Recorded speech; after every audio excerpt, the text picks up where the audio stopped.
দেবজ্যোতি তার জামাইবাবুকে যথাযথ ওষুধ দিয়ে চলে গেল। সন্ধ্যাবেলায় আত্মীয় স্বজনে বাড়ি ভরে গেছে। অর্থাৎ এই শহরে যতগুলো আত্মীয় আছে মোটামুটি সবাই এসেছে। সবার মুখে রহস্যময় হাসি।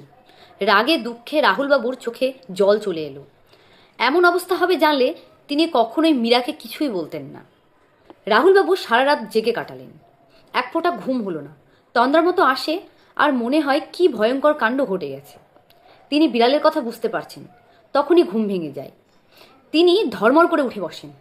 তার সঙ্গে মীরাও রাতে জেগেই কাটালেন। মীরা এক সময় বললেন, এত অস্থির হচ্ছ কেন? যদি বিড়ালের কথা বুঝতে পারো তো পারো, এতে অসুবিধে কি? রাহুলবাবু সম্ভবত মীরার উপরে তখনও রেগে আছেন, তাই তিনি মীরাকে কোনো উত্তর দিলেন না। এইভাবেই রাতটা পার হলো। শেষ রাতের ঠান্ডায় রাহুলবাবু একটু ঘুমিয়ে পড়লেন। ঘুম ভাঙল সকাল 10টায়। বাড়ি খালি, বাচ্চারা স্কুলে চলে গেছে। মীরা সকালে ব্রেকফাস্ট বানিয়ে অপেক্ষা করছে।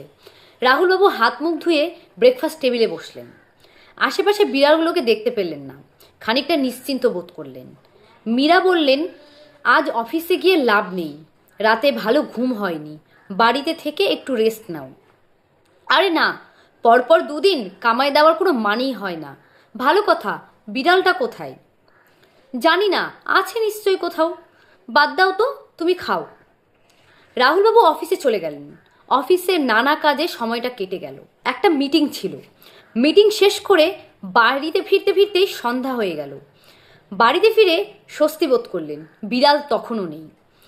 তিনি কিছু জিজ্ঞেস করলেন না, তবে বুঝলেন রামু এদের বাসা থেকে তাড়িয়ে দিয়েছে। ভালোই করেছে। অনেকদিন পর রাহুলবাবু রুমি, সুমি এবং তার ছেলে রাজাকে নিয়ে একটা মজার কার্টুন দেখতে বসেছে।